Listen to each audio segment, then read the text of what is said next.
की गिरफ्तारी को लेकर, उसके बाद जो सियासत उबाल मार रही है, उस पर भी मैं चर्चा करूंगी। लेकिन आप समर्थन में क्यों आई? आप लॉयर हैं, लोकतांत्रिक तरीके से कहा जा रहा है कि ये पूरी कार्यवाही चल रही है, फिर भी आपको क्यों लगता है कि ये सब कुछ गलत है? देखिए, मैं लॉयर होने के साथ साथ एक महिला भी हूँ, और महिलाओं के प्रति जो केजरीवाल जी ने किया है, वो पहले ऐसे मुख्यमंत्री हैं जिन्होंने महिलाओं के बारे में सोचा।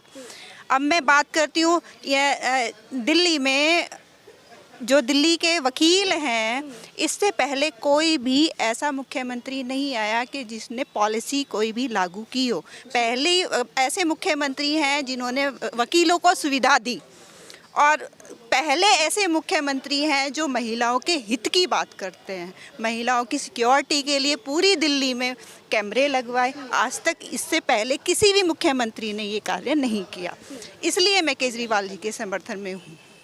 मतलब आपको लगता है कि वकीलों के बारे में, वकीलों के लिए काम करने वाली केजरीवाल सरकार है, इसीलिए समर्थन में? जी। बाकी गिरफ्तारी को आप कानूनी रूप से मानती हैं, गैर कानूनी मानती हैं? क्या गैर कानूनी, पूरी तरह से गैर कानूनी। मैडम, मूक बंद के अधर्म को जो निहारे जाएंगे, ये डेमोक्रेसी का मर्डर ही नहीं है, ये लीगल सिस्टम का, अगर हम आवाज़ नहीं उठाएंगे, लीगल सिस्टम को फेलियर कर देंगे।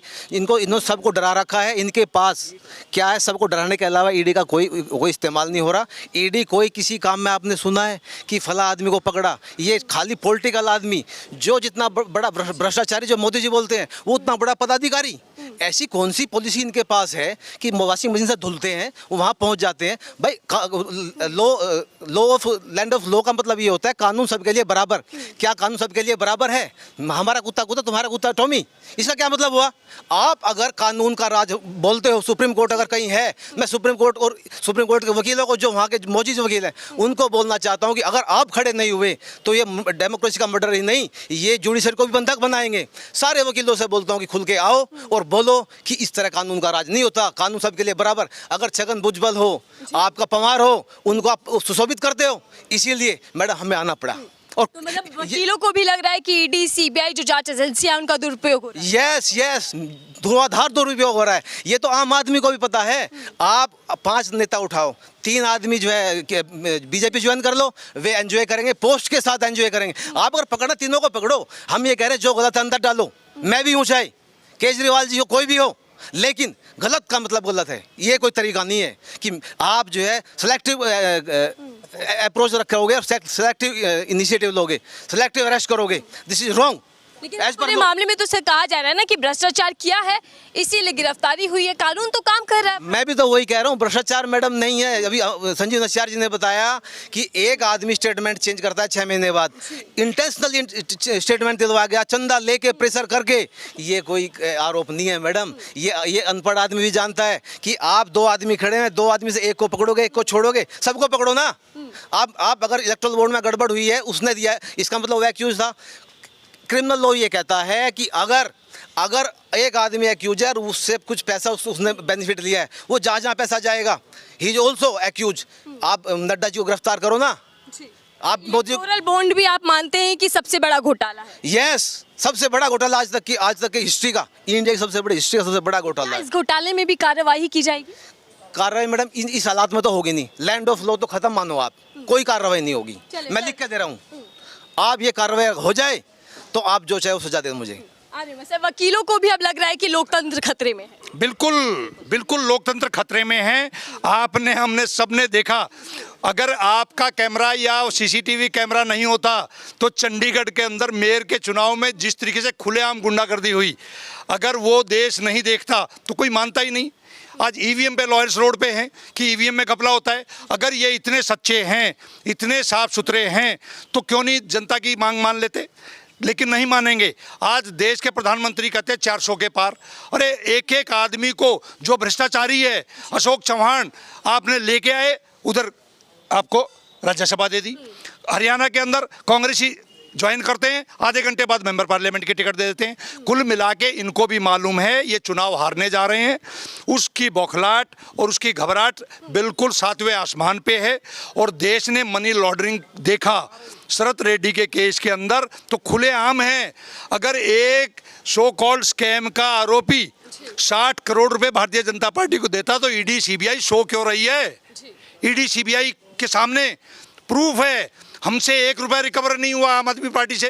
कहते गोवा के चुनाव में चला गया, कर्नाटका के चुनाव में, गुजरात के चुनाव में चला गया। 1 नए रुपए की रिकवरी अगर नहीं है, और जहाँ रिकवरी है वहाँ कोई कार्रवाई नहीं है। ठीक है सर, लेकिन देखिए अब जो इस्तीफे की मांग उठा रही है बीजेपी, लगातार सड़कों पर है। बीजेपी कह रही है कि केजरीवाल को सीएम पद से इस्तीफा दे देना चाहिए। आप क्या कहेंगे सर? हमने देखा कि तमाम जो सीएम पद पर रहते हुए जेल में गए हैं, सब इस्तीफा देकर गए। यहाँ अलग तरीके की राजनीति करने की कोशिश क्यों हो रही है? देखिए, भारतीय जनता पार्टी की साजिश ही ये थी कि किसी तरीके से झूठे आरोप में इनको शामिल करो, उनके खिलाफ कार्रवाई करो, इनको अरेस्ट करो, इनसे इस्तीफा मांगो। दिल्ली की जनता से एक एक जन से पूछा अरविंद केजरीवाल जी ने, सारे विधायकों से पूछा, सारे पार्षदों से पूछा, सारे कार्यकर्ताओं से पूछा, और दिल्ली की गली गली में जाके हम लोगों ने पूछा। सबने कहा चाहे कहीं पर भी हो, सरकार को अगर अरविंद केजरीवाल जी को जनता ने जिताया है तो अरविंद केजरीवाल जी ही मुख्यमंत्री रहेंगे। और कानून के अंदर ऐसा कोई प्रावधान नहीं है कन्विक्शन के बाद। अगर क्या प्रैक्टिकली ये संभव है, ये मुमकिन है, हो सकता है कि जेल के भीतर से सरकार? बिल्कुल संभव है। हर एक चीज कानून के दायरे में संभव है, और कानून के दायरे में रहते हुए ही सरकार चल रही है, सरकार चलेगी।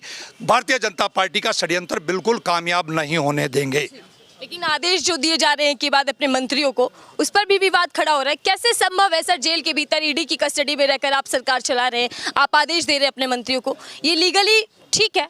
बिल्कुल कानून में प्रावधान है, ये बात सही है कि ये पहली बार हो रहा है, लेकिन कानून के अंदर ये प्रावधान है क्लियर कट कि किसी भी कॉन्स्टिट्यूशनल पोस्ट पे बैठे हुए इंसान को कन्विक्शन से पहले, और वो भी 2 साल से ज़्यादा की सज़ा होने के बाद, उसको आप रिजाइन मांग सकते हो, इस्तीफा मांग सकते हो। उससे पहले कोई प्रावधान नहीं है।